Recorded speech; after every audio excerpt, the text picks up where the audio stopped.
What happens when a single moment of clumsiness, something as ordinary as dropping your wallet while rushing between tables,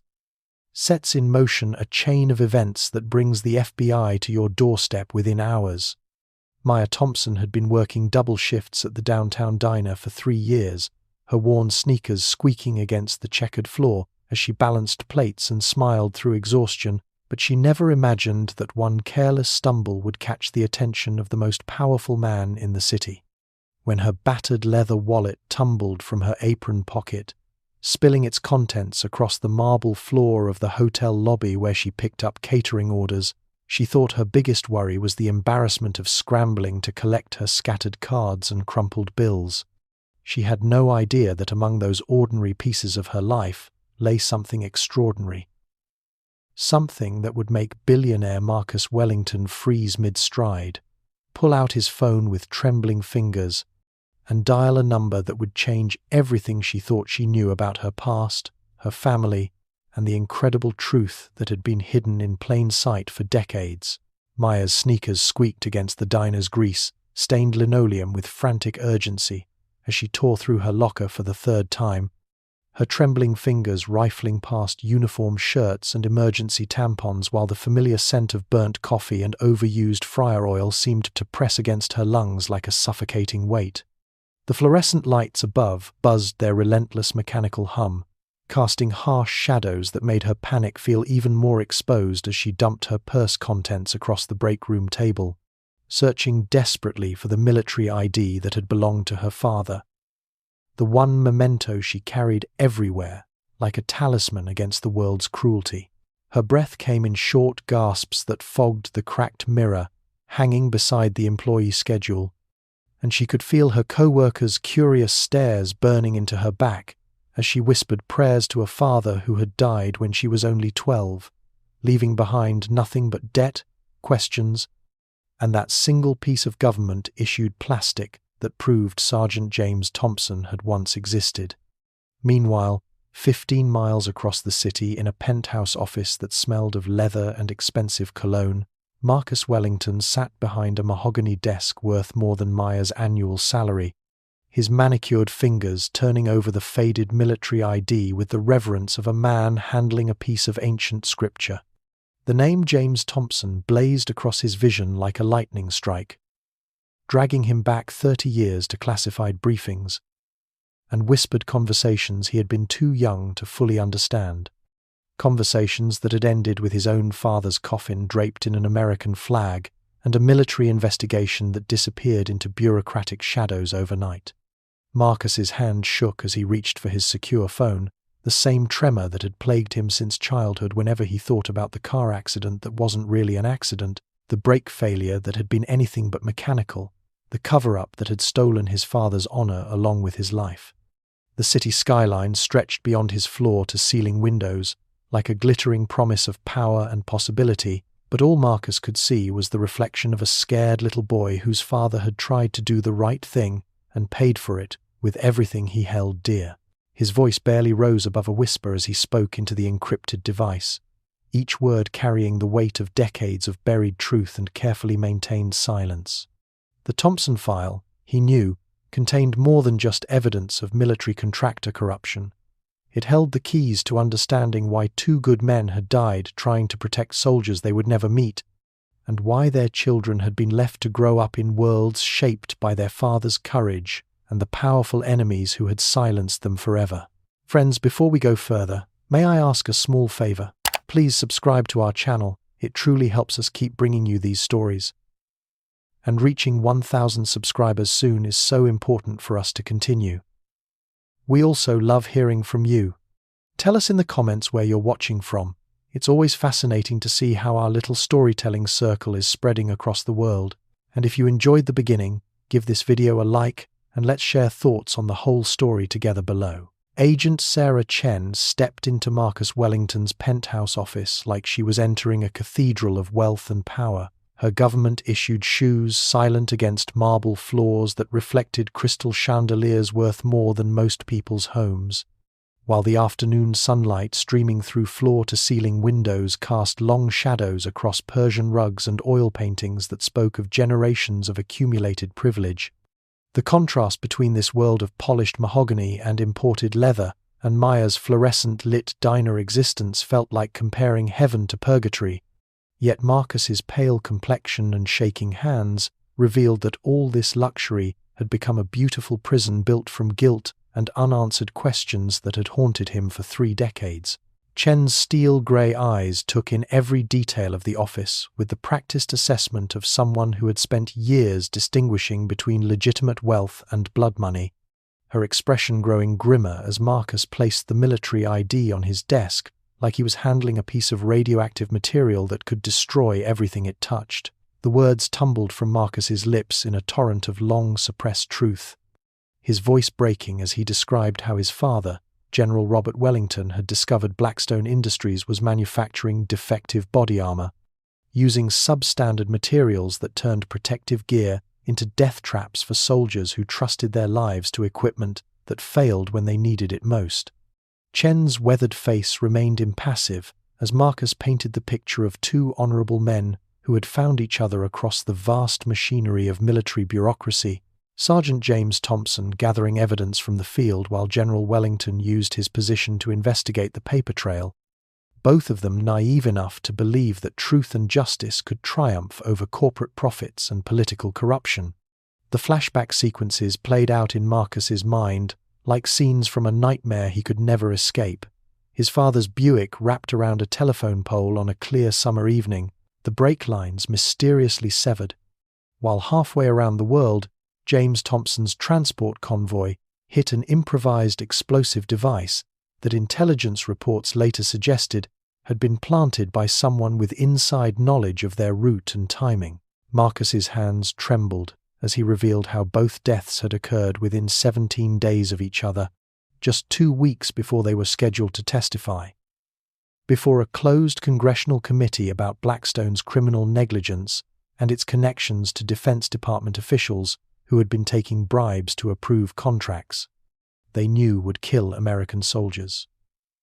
Chen finally spoke, her voice carrying the weight of someone who had seen too many good people destroyed by forces beyond their control, confirming that the Blackstone file remained classified and that the family responsible had only grown more powerful and dangerous in the intervening years, their tentacles now reaching into international arms dealing and terrorist financing that made their original crimes seem almost quaint by comparison. While 12 blocks away, Maya Thompson wiped down tables and counted tips, completely unaware that her simple act of dropping a wallet had set in motion forces that would either deliver justice for her father's sacrifice or destroy her just as thoroughly as it had destroyed him. The brass bell above the diner door chimed with an off-key note that seemed to slice through the thick air, heavy with bacon grease and industrial-strength coffee, announcing the arrival of a man whose charcoal grey suit probably cost more than Maya earned in 6 months, his Italian leather shoes clicking against the cracked linoleum like an alien sound in this world of worn vinyl booths and laminated menus sticky with decades of fingerprints and spilled syrup. Marcus Wellington stood frozen in the doorway for a heartbeat, his nostrils flaring slightly at the assault of competing aromas from the deep fryer, disinfectant, and the lingering ghost of 1,000 cigarettes smoked back when smoking was still allowed, while his manicured fingers clutched Maya's worn leather wallet like a lifeline in an ocean of unfamiliarity that made his privileged world feel suddenly hollow and meaningless. The fluorescent lights overhead buzzed and flickered with mechanical indifference, casting harsh shadows that emphasized every line of exhaustion on Maya's face as she looked up from wiping down the counter, her dark eyes immediately narrowing with the defensive wariness of someone who had learned that wealthy strangers in diners usually meant trouble, complaints, or condescending lectures about bootstraps and personal responsibility. Maya's co-workers paused in their perpetual dance of order-taking and plate-carrying, sensing the tension that crackled between the mismatched pair like electricity before a thunderstorm,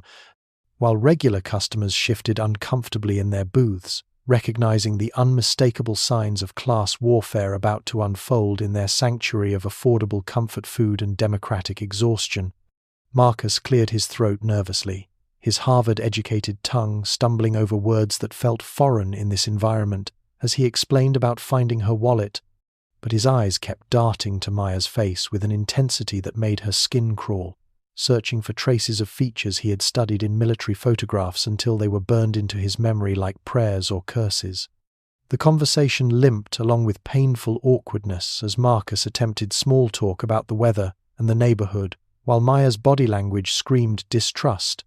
Her shoulders squared and chin lifted in the defensive posture she had perfected through years of dealing with customers who treated service workers like furniture that happened to have voices and feelings. When Marcus finally gathered the courage to ask his question about her father's military service and Blackstone Industries, the words seemed to suck all the oxygen from the room, leaving behind a silence so complete that even the perpetual hiss of the coffee machine seemed to pause in anticipation, and Maya's face went absolutely still in a way that spoke of old wounds and carefully buried trauma, her coffee-stained apron rising and falling with shallow breaths as memories she had spent years trying to forget came rushing back like floodwater through a broken dam, threatening to drown her in the truth she had never been strong enough to face until this moment. Maya's apartment felt even smaller with Marcus Wellington's imposing presence filling the cramped living room, his expensive suit, a jarring contrast against her second-hand couch, with its carefully mended tiers and throw pillows that hid the worst of the stains, while family photographs in mismatched frames watched from every available surface like silent witnesses to a life built from love rather than money, each image a testament to the warmth that could flourish even in spaces where luxury was measured in clean laundry and enough food for the week. The cardboard box sat between them on her coffee table like a sleeping bomb, its edges soft with age and handling, filled with her father's belongings that she had carried from apartment to apartment for 15 years without ever finding the courage to examine beyond the surface layer of uniforms and medals, too afraid of what deeper excavation might reveal about the man whose absence had shaped every day of her adult life. Marcus's hands trembled as he lifted each document with the reverence of an archaeologist uncovering artifacts from a lost civilization, his face growing progressively paler as he recognized letterheads and signatures that transported him back to classified briefings and midnight phone calls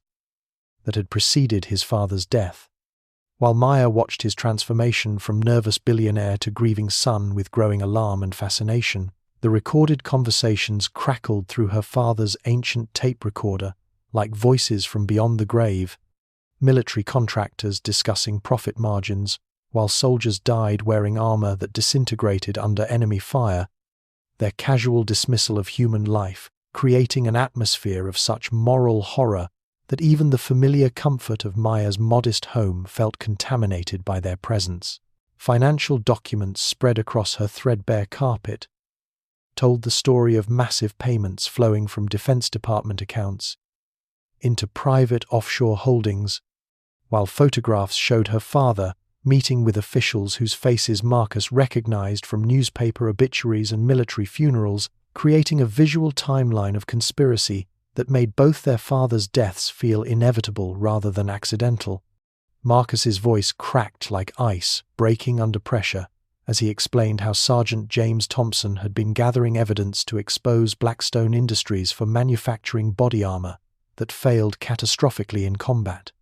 situations, protecting corporate profits while sacrificing the lives of hundreds of American soldiers who trusted their government to provide equipment that would bring them home alive to their families. The letter Maya discovered at the bottom of the box bore her name in her father's careful handwriting, its envelope yellowed with time, but sealed with the kind of deliberate precision that suggested he had known his time was running short. And as her fingers traced the familiar curves of his penmanship, she felt the weight of destiny settling around her shoulders like a mantle she had been born to wear. Inside, her father's final words guided her to a safety deposit box in downtown Portland, box number 407 at First National Bank,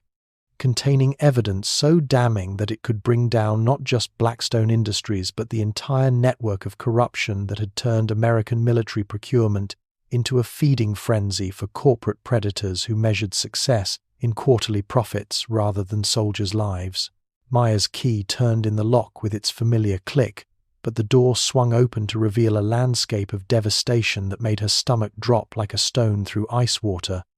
Her modest sanctuary transformed into a crime scene where every drawer had been emptied, every cushion slashed, every photograph torn from its frame and scattered across the floor like broken dreams, bleeding their memories into the threadbare carpet. The morning sunlight streaming through her kitchen window illuminated the destruction with cruel clarity, revealing how thoroughly the intruders had violated every inch of her private world. From the overturned refrigerator that leaked milk across linoleum to the bathroom medicine cabinet hanging open like a screaming mouth, its contents spilled into the bathtub where her father's aftershave bottle lay shattered among pill bottles and bandages. The silence felt wrong,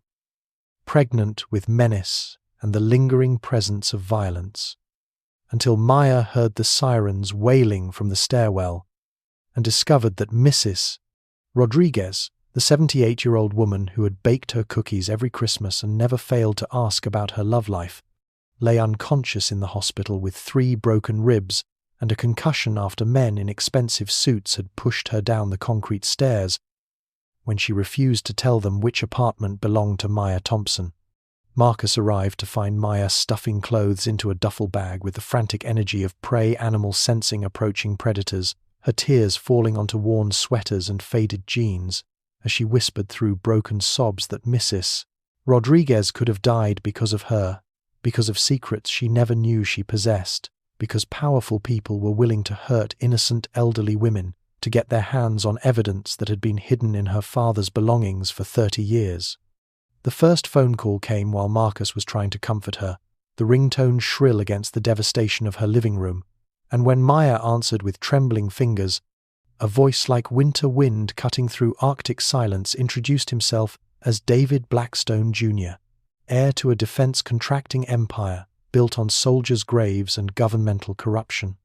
His words carried the casual cruelty of someone who had never known consequences for his actions, promising with bureaucratic precision that everyone Maya cared about would suffer the same fate as her father unless she returned what belonged to his family,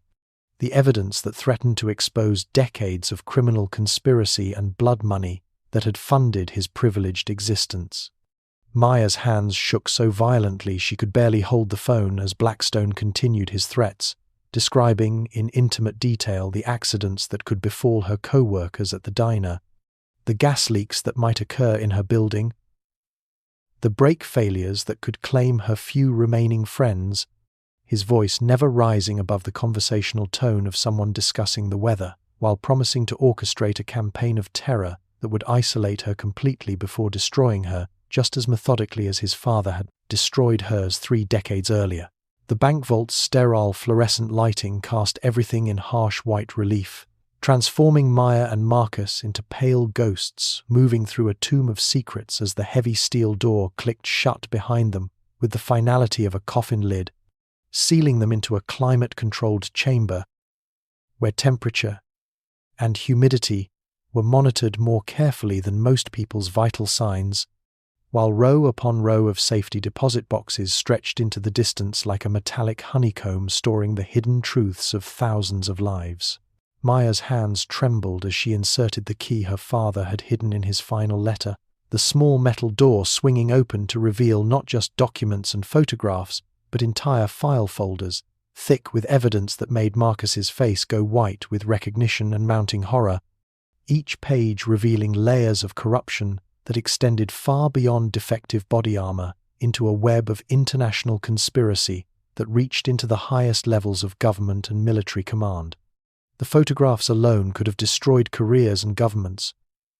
showing Blackstone Industries executives shaking hands with known terrorist leaders, signing contracts to provide weapons and equipment to the same enemies American soldiers were dying to fight, while financial records documented payments flowing through shell companies and offshore accounts that funded insurgent operations across 3 continents. Marcus's voice dropped to a whisper as he read aloud from contracts dated just 6 months ago, agreements to supply surface-to-air missiles and explosives to groups that had been designated as terrorist organizations by the same government agencies that continued to award Blackstone billions in defense contracts, creating a grotesque circle where American taxpayers funded both sides of conflicts that killed their own sons and daughters. The security cameras mounted in each corner of the vault hummed almost inaudibly, their red recording lights blinking like electronic eyes that Maya suddenly realized were feeding directly into Blackstone's surveillance network, making their every movement visible to the same people who had murdered their fathers and terrorized Mrs. Rodriguez, turning their moment of discovery into a trap that was closing around them with mechanical precision. Maya felt something fundamental shift inside her chest as she absorbed the magnitude of what her father had died trying to expose. A transformation from frightened waitress to avenging daughter that straightened her spine and steadied her hands as she looked Marcus directly in the eyes and declared with quiet steel that her father had died trying to protect soldiers. He would never meet, and she would not let his sacrifice become meaningless by allowing fear to silence her the way it had silenced him.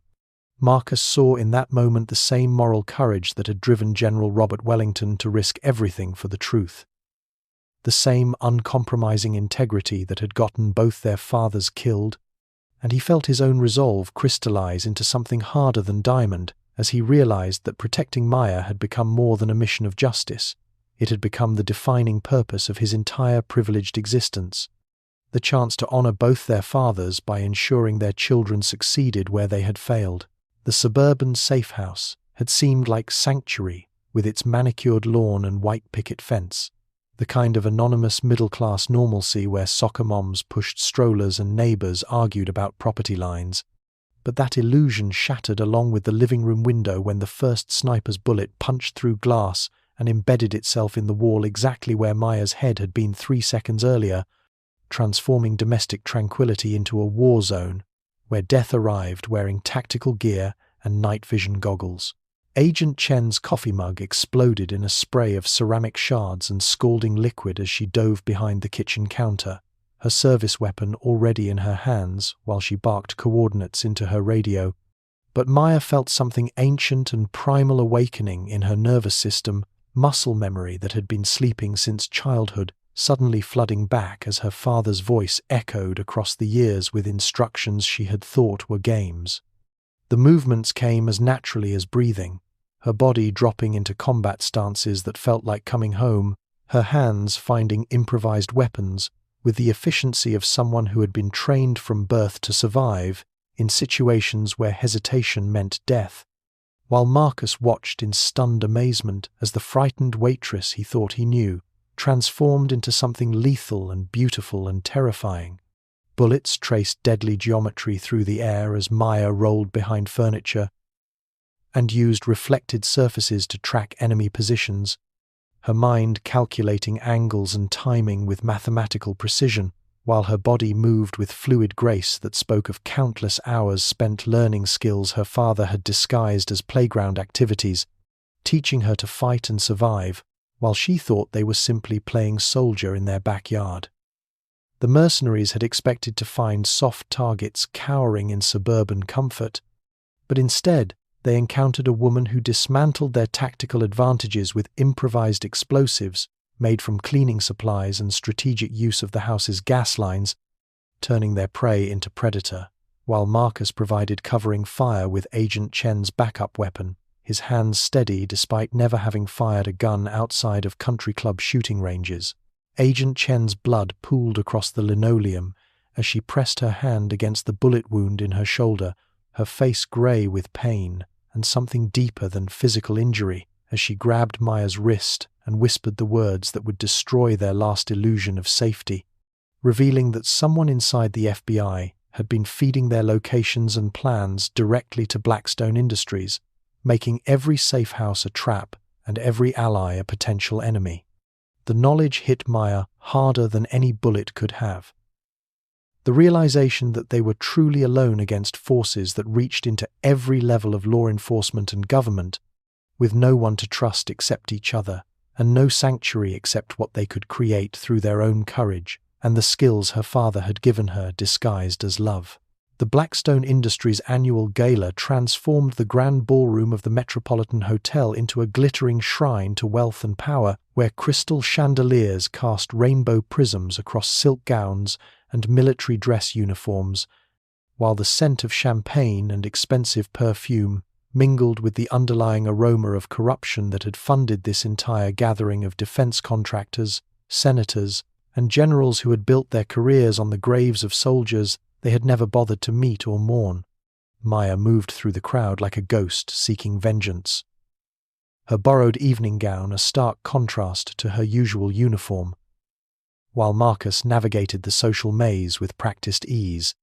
both of them carrying the weight of evidence that could destroy every person in this room who had chosen profit over patriotism, money over morality, corporate advancement over the lives of young Americans who trusted their government to protect them. The massive projection screens that normally displayed corporate propaganda and sanitized presentations about defense innovations hung like sleeping giants above the dance floor, waiting to become windows into hell as Maya approached the podium where David Blackstone Jr. was delivering his annual address about innovation and excellence in defense contracting, his silver tongue weaving lies into golden promises, while his eyes scanned the crowd for any sign of the enemies he knew were closing in on his empire of blood and deception. Maya's hand trembled only slightly as she took the microphone from Blackstone's shocked grip, her voice cutting through the champagne-fueled conversations like a sword through silk as she announced her name and her father's name, to a room full of people who had either participated in his murder or benefited from the silence that followed, her words creating a ripple of recognition and growing horror that spread through the ballroom like wildfire through dry timber. Marcus's fingers flew over the laptop computer as he uploaded 30 years of hidden evidence onto the projection screens, transforming the elegant backdrop into a gallery of horrors that showed military contracts signed in blood, photographs of meetings between defense contractors and terrorist leaders, financial records that traced the flow of American tax dollars into the hands of enemies who used those resources to kill American soldiers with their own government's weapons. David Blackstone Jr.'s facade of respectability crumbled like ancient parchment exposed to flame as security camera footage from Maya's building and the safe house attack played in high-definition glory,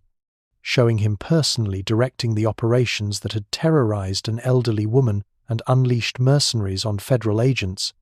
his panicked attempts to cut power cables and silence the truth, only serving to highlight his guilt as senators and generals began backing away from him like he carried a contagious disease. The ballroom erupted into chaos as corrupt officials fled toward exits while honest ones pulled out phones to call investigators.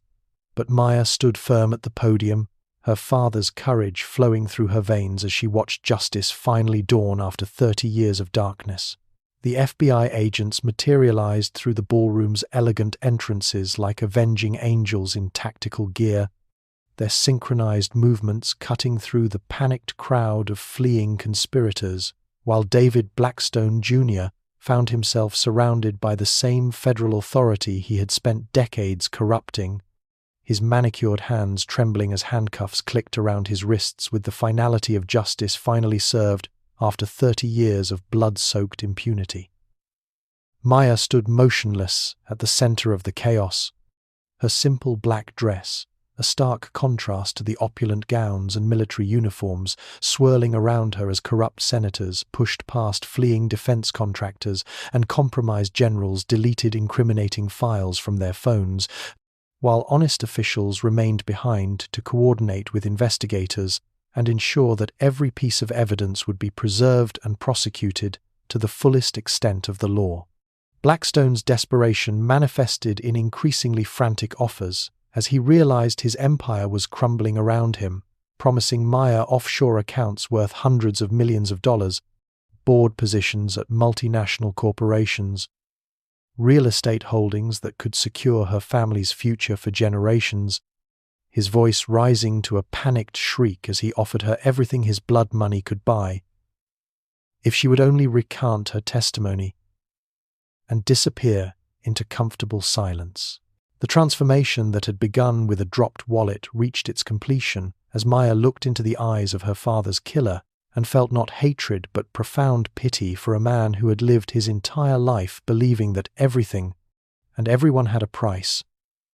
that moral courage could be purchased like any other commodity, that the principles Sergeant James Thompson had died defending were nothing more than naive idealism that could be overcome with sufficient financial incentive. Marcus watched from across the ballroom with profound respect and growing love as Maya straightened her shoulders and spoke with the quiet dignity of someone who had finally understood that her father's greatest gift had not been the evidence hidden in safety deposit boxes or the military training disguised as childhood games, but the unshakable moral foundation that no amount of money or power could corrupt or compromise. Her words cut through the ballroom's chaos like a blade forged in righteousness, telling the handcuffed billionaire that he had taken her father's life but could never touch his principles, that he had spent 30 years believing he had won, while the truth waited patiently for its moment to emerge and destroy everything he had built on the foundation of murdered soldiers and betrayed trust. The crystal chandeliers overhead seemed to burn brighter as Maya spoke, their light reflecting off her tears, not of sorrow, but of profound relief, as she finally understood that justice was not about revenge or retribution, but about ensuring that her father's sacrifice had meaning, that his death had purpose, that the principles he had died defending would outlive both his killers and the corrupt system they had created to protect themselves from the consequences of their greed and moral cowardice. 6 months after the courtroom verdicts that sent David Blackstone Jr. and his conspirators to federal prison for life, Maya Thompson stood in the kitchen of her own restaurant, the warm aroma of homemade bread and slow-cooked stew filling the air like prayers made manifest, while the sound of laughter and conversation from veterans and their families created a symphony of healing that would have made Sergeant James Thompson weep with pride if he could have seen how his daughter had transformed his sacrifice into sanctuary for the soldiers he had died trying to protect. The walls of Thompson's table displayed photographs of heroes in uniform alongside handwritten letters from grateful families, but the place of honor above the main fireplace belonged to 2 photographs side by side, General Robert Wellington and Sergeant James Thompson, their faces forever young and determined, watching over a dining room where their children served meals with the same dedication their fathers had shown in serving their country. Marcus moved between tables with natural grace, his expensive suits replaced by simple aprons, as he learned that true wealth came not from inherited privilege, but from the satisfaction of feeding hungry veterans who reminded him daily that honor could not be purchased or inherited, but had to be earned through service to something greater than oneself, while the Wellington Thompson Foundation used his family fortune to expose corruption and support military families with the same relentless determination their fathers had shown in their final investigation. Maya paused in her work to look directly into the camera that had been documenting their story, her eyes bright with tears of joy rather than sorrow, as she spoke the words that would reach millions of viewers searching for proof that ordinary people could still change the world through extraordinary courage and unwavering moral conviction. Sometimes the smallest act, like dropping your wallet, can change everything, she said, her voice carrying the wisdom earned through months of testimony, trials, and the gradual understanding that her father's death had not been meaningless but had planted seeds that took 30 years to bloom into justice. But it's not the accident that matters. It's what you choose to do when the truth is finally revealed, because every person faces moments when they must decide between comfortable silence and dangerous honesty, between personal safety and moral courage, between protecting themselves and protecting others who cannot protect themselves. Marcus joined her at the serving window, their hands briefly touching as they passed plates of food to young soldiers whose faces reminded them both of their fathers at that age, full of hope and determination to serve something greater than themselves. and Maya smiled as she realized that dropping her wallet had not been an accident at all, but destiny disguising itself as clumsiness, bringing together two broken families who had found in each other the strength to honor their father's sacrifice by ensuring that their deaths had purchased not just justice for the past, but protection for the future.